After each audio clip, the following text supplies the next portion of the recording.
Well, I think first and foremost, these are very natural feelings. A lot of us can experience, we all want to be perfect, we want to be perfect, but yet we do tend to maybe fall short in different ways. Our behaviors don't always align with our ideals. With that being said, so just kind of being patient with ourselves through it, but through an assessment, the benefit of that is that you're going to learn more about your child.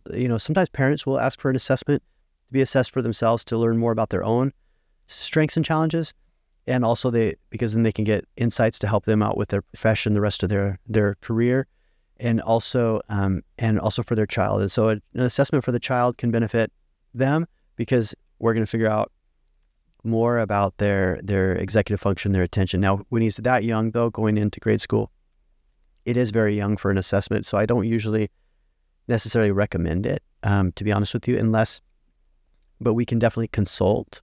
And so a lot of times the client, if it's not really an ideal situation for an assessment because the child is too young, unless we're looking at like severe autism or something very clear like that, a lot of these skills will naturally develop over time. And so it is a little bit like riding a bike. Some kids get right on the bike and they're just riding just fine.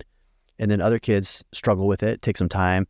And so as a boy in general, we tend to have more energy at that age, when we're young. And so there's that component. There's kind of a lot of factors, but in the end, an assessment may not always be the best solution for every case, because if he doesn't have like severe autism and if he's 5 years old, I think a better solution might be a behavior intervention plan.